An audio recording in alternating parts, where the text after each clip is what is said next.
Thank you, Mr. President. At the outset, I take this opportunity to congratulate Bahrain on assuming the UNSC presidency this month and thank them for convening today's open debate. We also thank the Secretary General and briefers for their remarks. A discussion on this crucial topic is indeed timely and appropriate. It is contextual to highlight that the first ever open debate on the theme Enhancing Maritime Security, a Case for International Cooperation under the item Maintenance of International Peace and Security was convened by India during its UNSC presidency in August 2021 that paved the way to address maritime security in a holistic manner. Mr. President, India is committed to promoting a free, open, and rules-based maritime order in accordance with the principles of UNCLOS. In this regard, India supports adherence to international law, especially the United Nations Convention on the Laws of the Sea, as the foundation for maintaining freedom of navigation, while emphasizing unimpeded lawful commerce. Since the major share of global energy supplies and international trade is carried out through international waterways, any threat to critical waterways in the maritime domain has serious implications for international peace and security and global trade. As a major trading nation, India strongly deplores the recent targeting of commercial shipping through the Strait of Hormuz and the endangerment of innocent civilian crew members. Such actions have resulted in the tragic loss of precious lives of Indian seafarers and are unacceptable. India reiterates that freedom of navigation and global commerce through the Strait of Hormuz must be fully respected in accordance with international law and urges that safe and unimpeded maritime passage be restored at the earliest.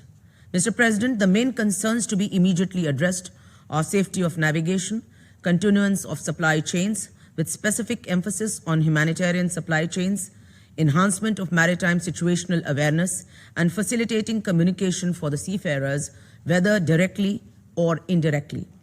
As a responsible maritime power, India has the honor of submitting certain recommendations to alleviate the situation and contribute to the safety of waterways and seafarers. First, India's Directorate General of Shipping has set up a 24/7 helpline for seafarers irrespective of nationality. As on date, we have received close to 7,500 calls and more than 15,000 emails. Second, as brought out in the updated IMO best management practices, we suggest consideration of the member states to increase reporting to the Information Fusion Center Indian Ocean Region, what is called as the IFC-IOR, located in India, which could assist in enabling safe navigation, indirect communication of seafarers' situation, and explore avenues for maintaining humanitarian supply chains.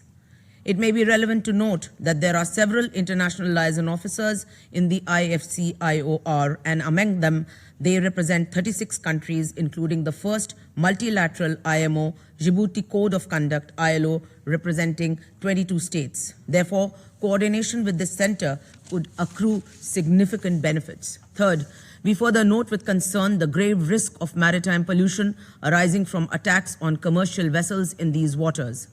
In this context, the role of IFC-IOR assumes greater importance and should be further promoted by its inclusion in the IMO MSC Resolution 324/89 for effective maritime domain awareness, environmental monitoring, and coordination with other significant information sharing centers. Mr. President, as a leading seafaring nation committed to global maritime safety and security, India would be honored to receive the consideration of the member states on our recommendations that may contribute to UN and IMO's specific mandates in these trying circumstances and beyond. In conclusion, India sees maritime security and the protection of waterways as essential to global security and economic prosperity.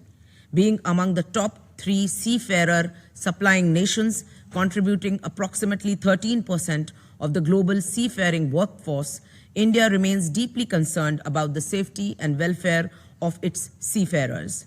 Any disruption, obstruction, or purported closure of vital waterways has direct consequences for global economy, energy, and humanitarian supply chains. The safety and welfare of seafarers, the security of international shipping, Energy supply chains that sustain nations and humanitarian supply chains that ensure survival and welfare of seafarers must remain paramount. India aims to maintain secure waterways for the long-term global peace and inclusive growth. Thank you, Mr. President. For more such videos, subscribe to the NewsX YouTube channel, hit the bell icon.